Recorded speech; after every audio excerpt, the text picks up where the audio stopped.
Welcome to the National Money Transmitters Association's Anti-Money Laundering course for money transmitters. I'm David Landsman, Executive Director of the NMTA, and it will be my pleasure to guide you through this course. This training has been prepared for educational and information purposes only and is not intended as legal advice. If in doubt, you should speak with the responsible authorities or seek the advice of an attorney. If you have any questions about a particular money transmitter's policies, please call that company's legal department. Remittances are an important part of our customers' lives. Remittance customers work hard for the money they send to support their families. Helping them send that money safely and quickly is the remittance industry's mission. Together, licensed money transmitters and their agents make a real difference in their customers' lives. Since the agent is our first point of contact with the customer, it is important that every agent take this training and take it seriously. The information being presented is for your own safety and protection, so please give it your full attention. Now, please enjoy the training. This course should take about 45 minutes to complete. It is divided into 3 sections of 15 minutes each. The first section is an introduction to anti-money laundering. The second section covers the main laws. The third section goes over some important concepts. At the end, there is a short quiz that will take 15 minutes. You will automatically receive a certificate by email if you pass with a score of at least 80%. In Section 1, we'll answer the following questions.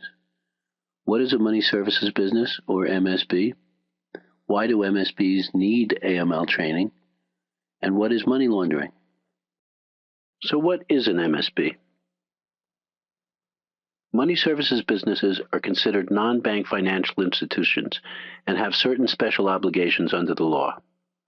Money transmitters are a kind of money services business that accept money for transmission from person to person or from place to place.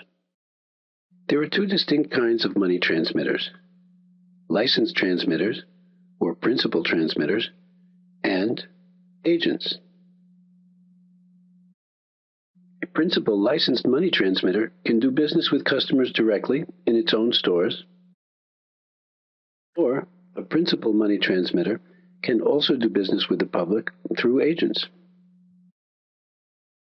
Agents represent money transmitters to the public. The agent is the one who explains the rules to the customer, obtains the needed information, and makes sure the correct information is entered into the system. The agent is responsible for keeping all work papers related to the transaction, like forms filled out by the customer, copies of ID documents, signed receipts, etc., for at least 5 years. What are the different kinds of MSBs other than money transmitters? Other MSBs are businesses that exchange currency in amounts over $1,000 per person per day, or cash checks in amounts over $1,000 per person per day, or sell checks or prepaid access in amounts over $1,000 per person per day. These businesses must all register with FinCEN. Principal money transmitters at any amount are MSBs and must register with FinCEN. Money transmitter agents are considered MSBs and are subject to all the same requirements as principal money transmitters, but do not have to register with FinCEN as long as they do no other type of MSB business, such as cashing checks over $1,000 per person per day.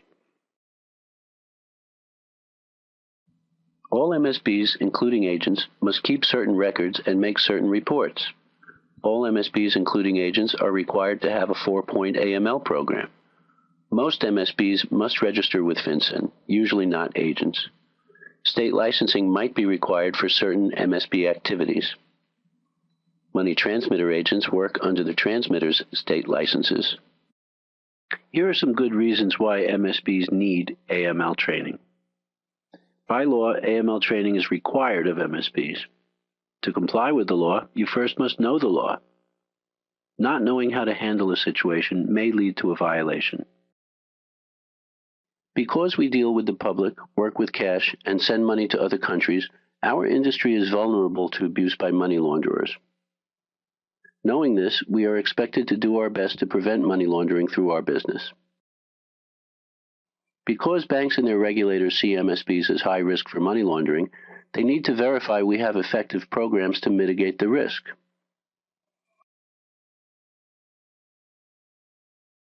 So a good AML program reinforces your good reputation and helps you to maintain a good relationship with your bank. A good AML program also controls financial risk and helps protect against fraud. The IRS examines MSBs for compliance with the Bank Secrecy Act, and these exams are increasing. These audits are really nothing to fear if you prepare, as you are doing right now. Penalties for noncompliance can be severe. Consequences may include legal bills, loss of business, loss of bank accounts, asset forfeiture, fines, imprisonment, and having a criminal record. So who enforces these rules? The Internal Revenue Service, the Financial Crimes Enforcement Network, or FinCEN, the Drug Enforcement Agency, the U.S. Department of Justice, your local police department, the Office of Foreign Assets Control, the prosecutors, the courts, your local sheriff, and many more such agencies. So remember, above all, this training is for your own protection. A sting operation is when law enforcement will target the transmitter, the agent, or both, in order to test our systems and our integrity. They want to make sure that we are doing the right thing. So law enforcement will get someone to pretend to be a customer. This person will look and act just like a regular customer. You believe it's a real customer. You become comfortable with the customer. You may even like the customer. Then one day the customer may offer you a bribe to do something wrong. Or the customer may ask you for a favor. They need you to break up the transaction or make up a different name so they do not have to show identification. The story behind this favor might seem to make it believable and urgently necessary. Or the customer may simply tell you the money being sent comes from the sale of drugs or some other criminal activity. The idea is to get someone behind the counter, the agent, to accept that money or say something wrong, and then use it against you in a court of law. The customer may be secretly recording the conversation. Or the customer may bring a friend to act as a second witness against you. There are sting operations going on all the time, and the bees look just like any other customer. So treat every conversation as if it is on the record. If someone offers you a bribe or tells you the money they are sending is from some sort of crime, the proper thing to do is to refuse the transaction. If you have already started the transaction, stop what you are doing and halt all work on the payment order. If you have taken in the money, return it to the customer. State in a firm, clear voice that you and your company have never done such a thing and never will. Ask the customer to leave and not return, and speak with your supervisor or the transmitter's compliance officer right away. Document the incident. Chances are you have just been stung. If you just say no, you can easily stay safe. Money laundering is when money from illegal sources is concealed, converted, or transferred in order to disguise its true origin or ownership. Money laundering is a crime whether or not the money is illegal. Hiding the money, evading the reports, falsifying or obscuring the record, these are considered money laundering crimes in and of themselves. Money laundering is a crime under federal and state law.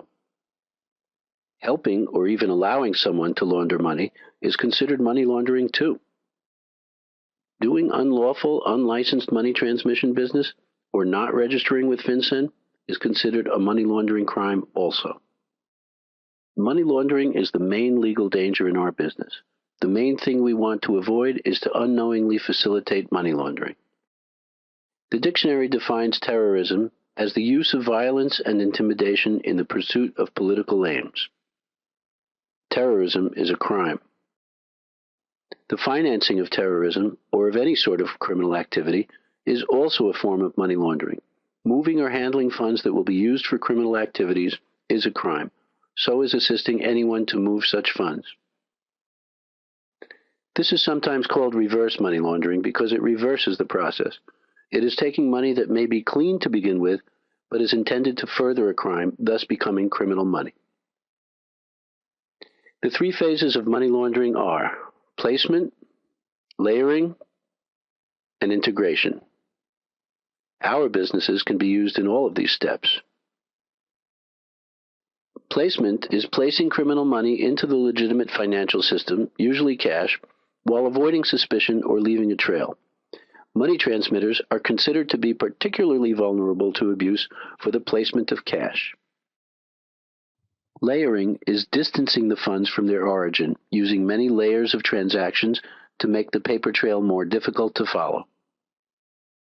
Integration is when a criminal wants to be able to spend his money, he needs to create a plausible story as to how it was earned, and a legitimate-looking paper trail intended to support the pretense that the money was legitimately earned. Structuring is deliberately breaking a large transaction into smaller parts in order to avoid having to show ID, or evade any report that would be required by law or internal policy if the transaction were done all at once. The customer may break up his money into different transactions, over many days, over many locations, or the customer may have many different people do the transaction for him without telling who it is really for. Structuring is an attempt to mislead us into not asking for ID or not making a report by deceiving us into thinking the customer is sending a lower amount than he or she really is. Customers may use variations of their first, middle, and last names to prevent our systems from noticing related transactions. Structuring is usually used in the placement phase and is considered a money laundering crime even if the money did not come from a crime. Smurfing, used in the placement phase of money laundering, is a form of structuring. In order to get cash into the financial system, a criminal hires many Smurfs to do his transactions for the purpose of evading a reporting or record-keeping requirement. Not all repetitive transactions are structuring. If they are a normal part of the customer's routine for some legitimate reason, then repetitive transactions are okay. It all depends on why the customer is doing it. This is why it is good to know your customer and ask questions. If the customer does not hesitate to show ID when asked, that is a good sign. Keep the ID on file. These are your best customers. This is the end of Section 1. When you're ready, move on to Section 2.